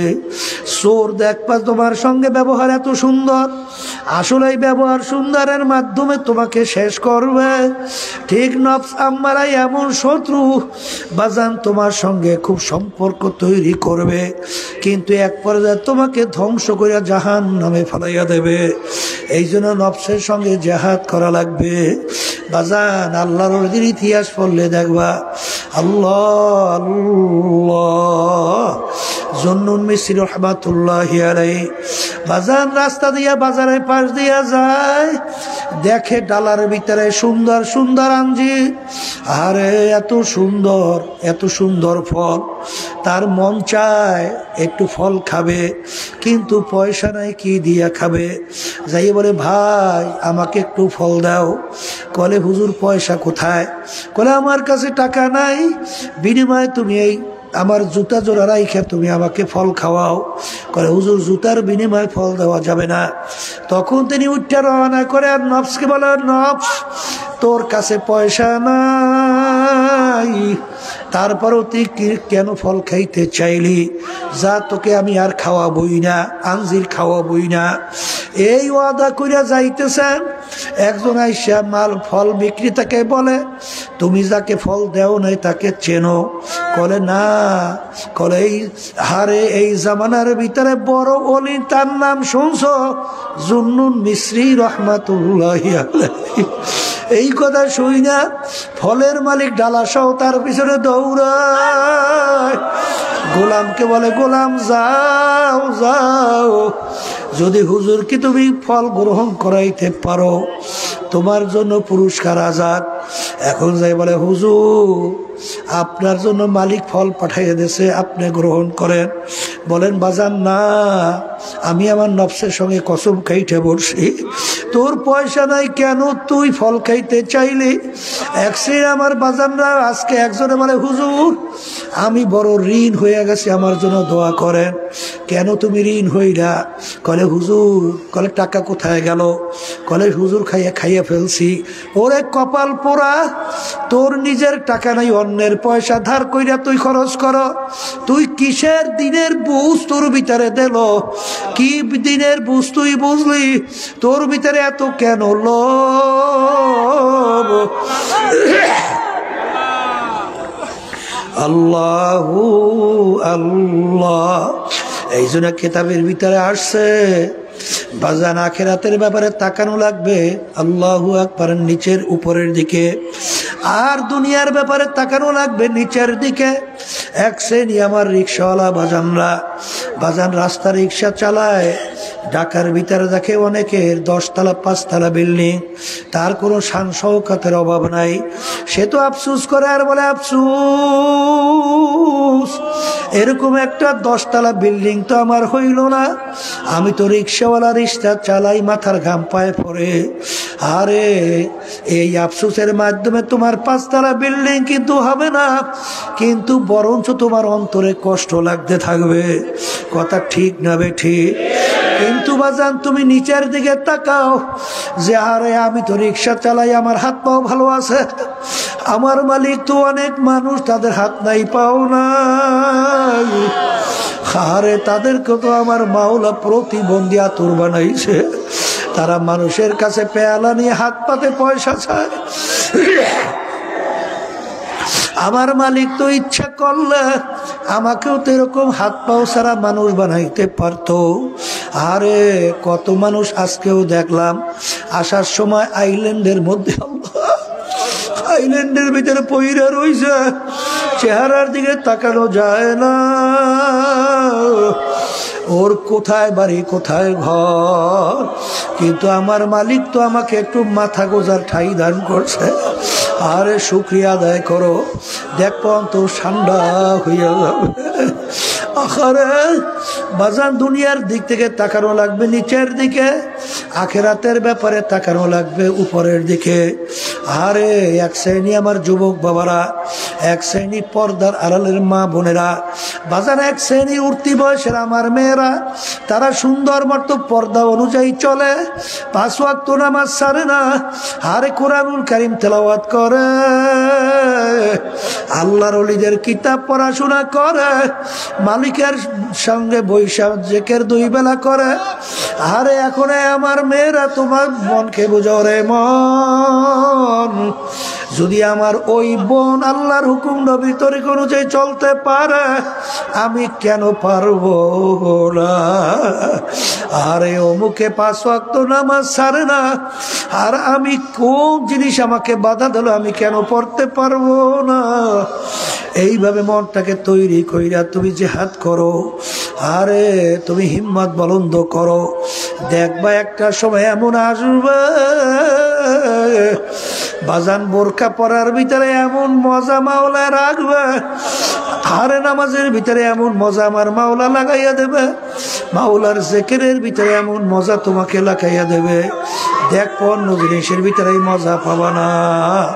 হে আমার যুবক বাবারা, আরে তুমি ঠিক মতো দাঁড়িয়ে রাখতে পারো না, তুমি সুন্নাত তরিকায় চলতে পারো না, তুমি আর এক যুবকের দিকে তাকাইয়া দেখো, আরে ও যদি এরকম ভাবে 5 ওয়াক্ত নামাজ পড়তে পারে, ঠিক মতো যদি রোজা রাখতে পারে, ঠিক মতো যদি সুন্নাত তরিকায় চলতে পারে, আমি কেন পারবো না? এইভাবে নিয়াত কইরা যদি তুমি চলো, আমার মালিক তো তোমার আমার দিকে তাকাইয়া আছে। আমার মালিক বলে, মান আতানি আমশি আতাইতু হারওয়ালা, বান্দা বান্দি আমাকে পাওয়ার জন্য তো যে হাইটা রওনা করো, আমার রহমত দৌড় দিয়া যাইয়া তোকে আমার রহমতের কোলের ভিতরে জায়গা দিয়া দেব। তুমি নিয়াত কইরা পথ চলা শুরু করো, দেখবা আমার মালিক সব ব্যবস্থা তোমার আমার জন্য কইরা দেবে। এ কবরের যাত্রীরা, পর্দার আড়ালের মা বোনেরা, মুসলমান হইয়া কবরে যাওয়া লাগবে, কারণ মুসলমান না হইয়া মরতে আল্লাহ নিষেধ করছেন। যত কষ্ট হোক না কেন বাজান আল্লাহর হুকুম নবীর তরিকা অনুযায়ী চলাই লাগবে। কিন্তু আমরা যারা পারি না বাজান, আসলে চেষ্টাও করি না, এর জন্য পারিও না। ছাত্র যদি বাজান ক্লাসে ফেল কইরা বসে, আবার চেষ্টা করলে দেখবা আবার পারার আশা করতে পারে। ব্যবসায় যদি একবার ব্যবসায় ফেল করে, আবার কিন্তু চেষ্টা করলে ব্যবসায় ভালো লাভবানের আশা করতে পারে। বাজারে এমন কোনো কাজ নাই চেষ্টা করার পরে ফেল করে, তুমি কেন পারবা না? নিয়াত কইরা তুমি চলো, দেখবা আমার মালিক এমন সহজ কইরা দেবে, তুমি দিশাও করতে পারবা না। দেখবা হুঁশ থাকতে, জীবন থাকতে তুমি নামাজ ছাড়তে পারবা না। তখন নামাজের সময় হইলে তুমি পাগল হইয়া যাবা। কে বেজার হবে, কে খুশি হবে, এই খবরই তোমার থাকবে না। ঠিক মতো আল্লাহর হুকুম পালন করতে পারবা। এই জন্য আমার ভাইদেরকে বলবো, পর্দালে মা বোনদেরকে বলবো, বাজান এই তরিকার যে 5 ঔষধ শোনো, এই ঔষধের মূল উদ্দেশ্য ইমানকে মজবুত করা, নেক আমল বাড়ানো, অর্থাৎ বাবা মাওলার হুকুম অনুযায়ী চলা, আল্লাহর হাবিবের তরিকা অনুযায়ী চইরা দুনিয়ার থেকে বিদায় নিয়ে কবরে যাওয়ার জন্যে। কিন্তু বাজার এক শ্রেণী আমার বাবারা দুনিয়ার মোহের ভিতরে পইরা, দুনিয়ার আনন্দ ফুর্তির ভিতরে পইরা বাজান তারা মরিচিকার পিছনে ঘোরে। হারে মরিচিকা মরুভূমির ভিতরে দেখা যায়, ওর পিছনে দৌড়ালে কোনোদিন মরিচিকা পাওয়া যায় না। যারা দুনিয়ার পিছনে পড়ছ বাজান, দুনিয়ার শান্তি তালাশ করলে কোনোদিন পাওয়া যায় না। এটা শুধুমাত্র একটা মনের তৃপ্তি।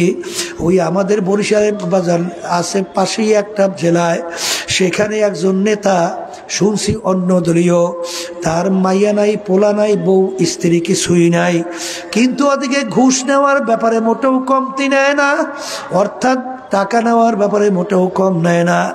আমি একজনকে জিজ্ঞাসা করি ব্যাপার কি? তার তো সংসার নাই, বাচ্চা দিয়েও নাই, কোনো স্ত্রীও নাই, এরপরে ঘুষের ব্যাপারে কেন এরকম শক্ত, টাকা মোটেও কেন কম নেয় না?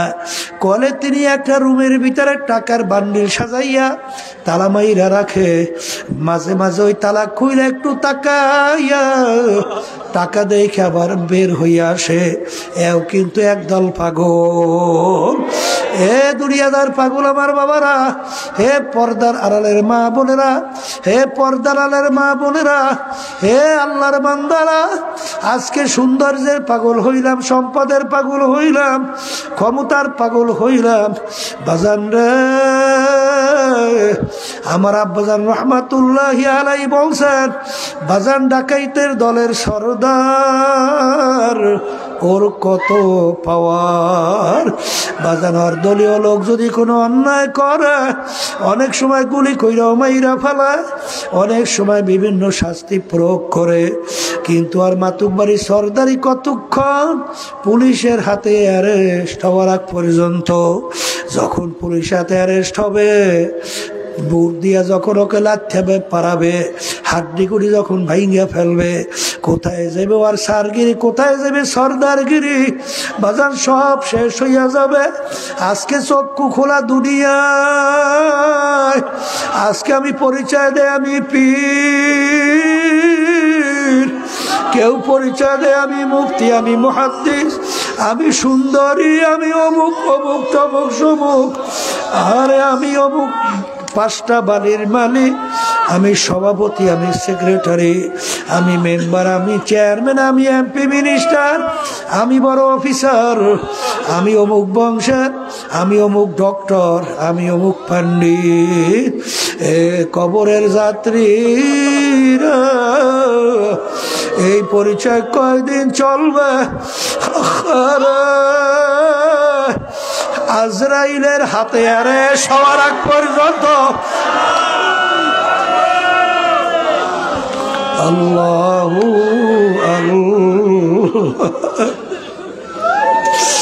বাজান আজরাইতে অ্যারেস্ট হওয়ার আগ পর্যন্ত এই মাতুকবাড়ি সরদারি চলবে। কিন্তু আমার মালিকের হুকুম অনুযায়ী আজরাইল সালাতু ওয়াস সালাম যখন থাবা দিয়া বলবে, তখন তুমি তাকাইয়া দেখো কোথায় তোমার পীরগিরি, কোথায় তোমার মুফতিগিরি, কোথায় তোমার চেয়ারম্যান, মেম্বার, এমপিগিরি, মিনিস্টারগিরি, কোথায় তোমার বড় বংশের, কোথায় তোমার বড় শিক্ষিত, কোথায় তোমার 5 তলা 10 তলা বাড়ি, কোথায় তোমার গাড়ি, কোথায় তোমার সুন্দরের মাতুক বাড়ি, কোথায় তোমার শিক্ষার গরব? এখন তাকাইয়া দেখো, সাদা 3টা কাপড় দিয়া প্যাঁচ দিয়া ফেলায়, মাথার ভিতরে মাজার ভিতরে বান দিয়া প্যাকেট কইরা সোজা কইরা ফালাইয়া রাখে, কেমন দেখা যায়?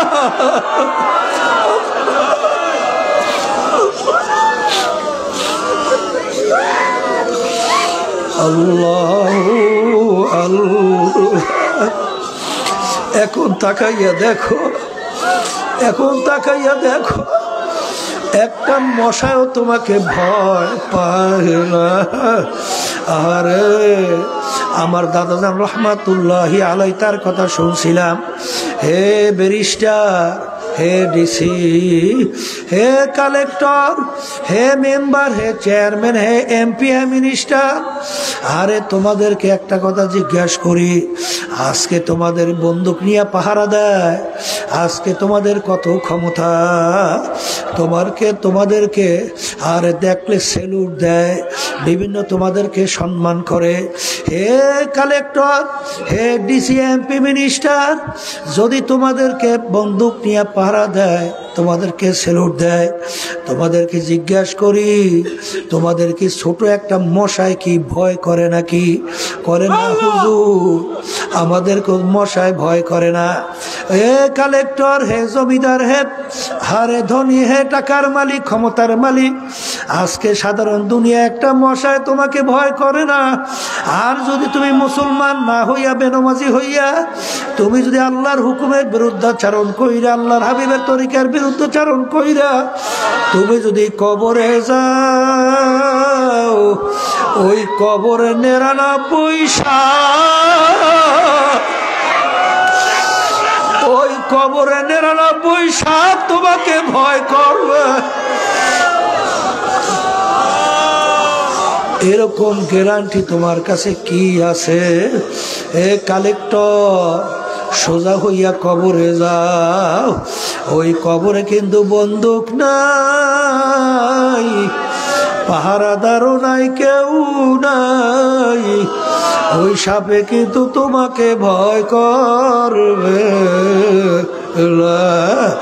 হে দুনিয়াদার পাগল আমার বাবারা, হে পর্দার আড়ালের মা বোনেরা, একটু মাঝে মাঝে চিন্তা করো, এরপর কবরে রওনা করো। হে দুনিয়াদার পাগল আমার বাবারা, হে পর্দার আড়ালের মা বোনেরা, যদি মুসলমান না হইয়া যদি মৌতের বিছানায় পেটখানা ভাসাও, এখন তাকাইয়া দেখো, আছে ডাক্তার কবিরাজ আসে তোমাকে চিকিৎসার জন্য, স্যালাইন ঢুকা, ইনজেকশন পুশ করে, কিন্তু যত চেষ্টা করুক না কেন তোমাকে কিন্তু রাখতে পারবে না। ওদিকে মাওলার হুকুম অনুযায়ী আজরাইল সালাতু ওয়াস সালাম হাজির হইয়া যাবে। বাজার না ফারমান হইয়া যদি মাওলার হুকুম না মাইনা, আল্লাহর হাবিবের তরিকা অনুযায়ী না চইলা যদি তুমি মৌতের বিছানায় পাটখানা বাসাইয়া দাও, আর আমার মালিক বলবে আজরাইল বড় শখ কইরা বান্দা বান্দি বানাইছি, ওদের জন্য আমি এমন মেহমানখানা বানাইলাম, যেই মেহমানখানার নাম হলো বেহেশত, যেই বেহেশতের ভিতরে আমি ওদেরকে সাজাইয়া পরাইয়া দেব। আর আমার এই কুদরতি কলিজারা ঠান্ডা হইয়া যাবে। কিন্তু ওরা আমার হুকুমের, ওদেরকে আমি বলছিলাম মুসলমান না হইয়া কেউ মরিস না, ওরা তো মুসলমান না হইয়া মৌতের বিছানায় পেটখানা বাসাইছে। এ আজরাইল, আরে ওকে জাহান্নাম না দেখাইয়া মৌত করিও না। এ আল্লাহর বান্দারা শোনো, এ পর্দালে মা বোনেরা শুনে রাখো, আজরাইল সালাতু ওয়াস সালাম আসবে, তার মাথা আসমানে, পাও তার জমিনে, এক হাত মাশরিকে, এক হাত মাগরিবে, দুনিয়া জোড়া তার শরীর,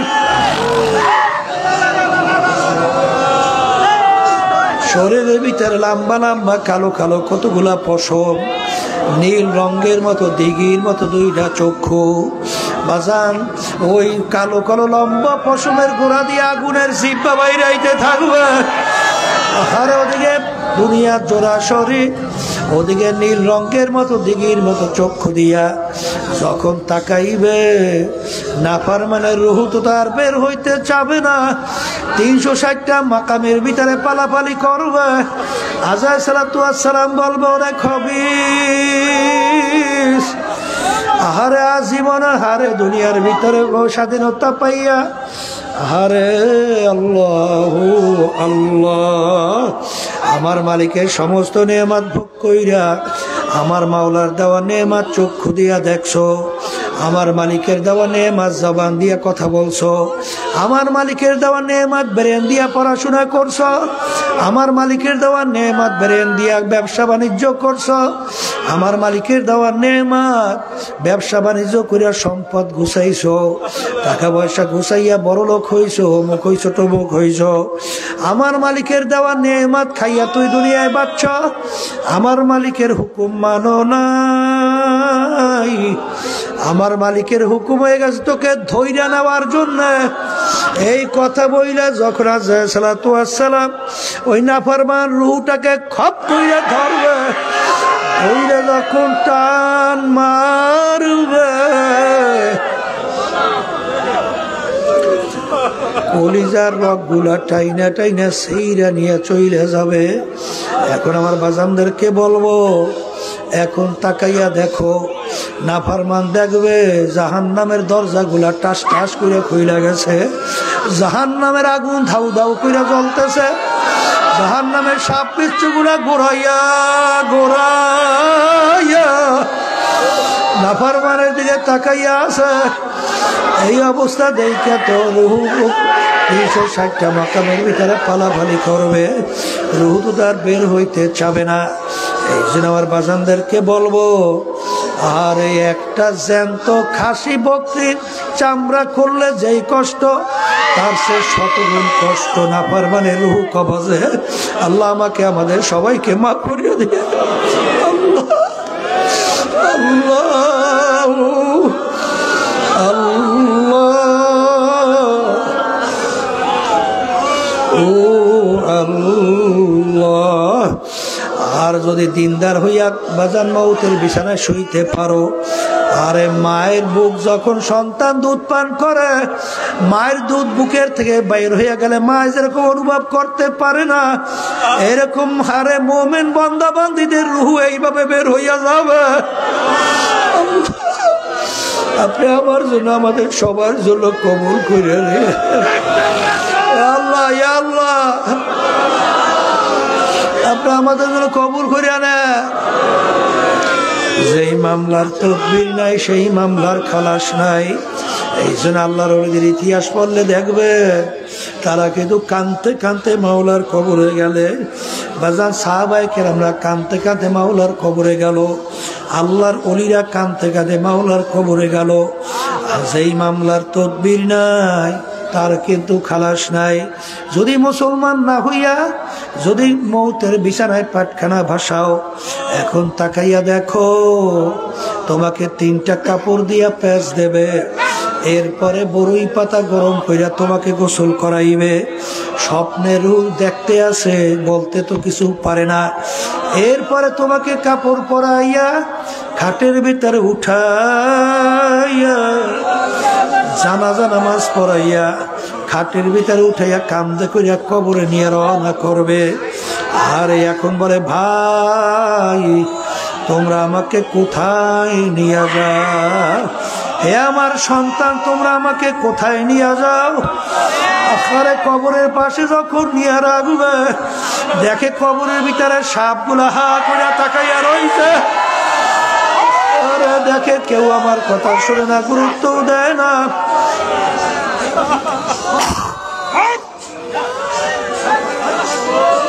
কবরের ভিতরে 2 জন লাফ দিয়ে নাইমে যাবে। এরপর ওকে ধরাধরি কইরা কবরের ভিতরে যখন নামাবে, আরে শেষ ব্যক্তি দোয়া করে যখন উঠবে, তখন আল্লাহু আকবার নাফরমানের রূহ খপ করে তার পা জড়াইয়া ধরবে।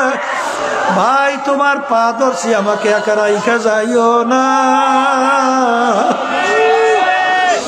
আল্লাহ আল্লাহ। কেউ তার কান্না শোনেও না, মায়াও লাগে না। এরপরে দেখতে আসে বাঁশের ছাউনি শুরু হয়ে গেল। এইবার বরফের পর বরফ দেওয়া শুরু হয়ে গেল। এরপরে মাটির পর মাটি।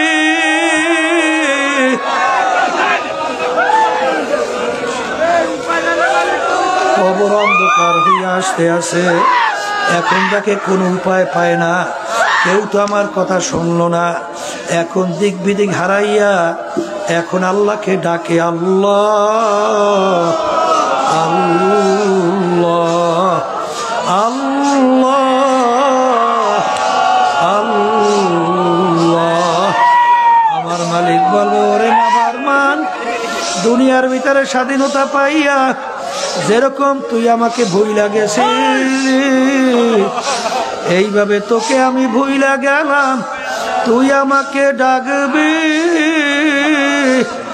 একবারও আর তোর ডাকে সারা দিব না।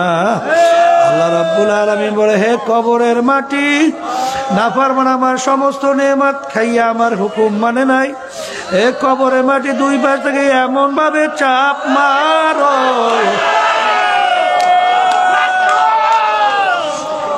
এক পাজরে হাত দিয়ে অন্য পাজরে মিশাইয়া দাও, আমার কাছে কোনো খাতির হবে না। এই জন্য আমার বাজানদেরকে বলবো, এই মাহফিলে যখন মালিক নিয়ে আসছেন, দিন কিন্তু পরিপূর্ণ, দিনের ভিতরে আমার মালিক পুরা ঢুইকে তারপর মরার জন্য বলছেন। বাজান ভালো করে পরীক্ষা কইরা দেখো, যারা সহি তরিকার সঙ্গে জড়াইয়া আছে, দিন আর দিন আল্লাহর ফজরে তাদের দেল নাকের দিকে ঝুঁকতেছে, গুনার থেকে ফিরতেছে। আমি বাজানদেরকে বলবো, দলাদলি বুঝি টুঝি না বাজান, আমাদের উদ্দেশ্য হইল ইমানকে মজবুত করা, নেক আমল কইরা আমার মালিকের হুকুম মাইনা নবীর তরিকা অনুযায়ী চইলা তারপর কবরে রওনা করা লাগবে। যাদের চরমনের তরিকা ভালো লাগে আজকে কবরের ভিতরে নিয়াত কইরেন, বর্তমান পীর সাহেব চরমনাই তার কাছে মুরিদ হইয়া গেলাম। আর যাদের চরমনের তরিকা ভালো লাগবে না, যে কোনো এক সহি তরিকায় যান, মালিকের পাগল হন, চোখে পানি নিয়ে কবরে রওনা করেন। আল্লাহ আল্লাহ আল্লাহুম্মা আমিন। মালিক আপনি তাকাইয়া দেখেন, আল্লাহ বন্ধুরা গুনার মাথায় নিয়ে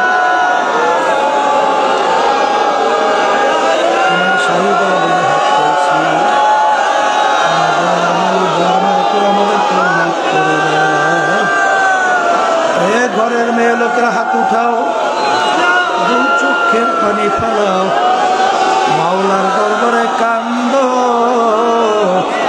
আর মাপ চাও। কান্না আসে মনকে বুঝরে মন, একদিনে ঘরের দরজা দিয়ে নতুন মেয়েলোকে শরবত খাওয়াইল, কত মেয়েলোকে বাতাস করলো, একটা দিন আসবে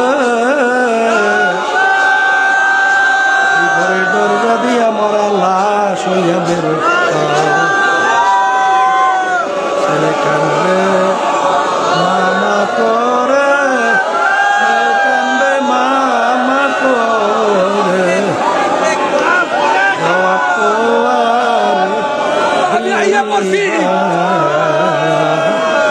আল্লাহ আমাদেরকে মাফ করে দেয়।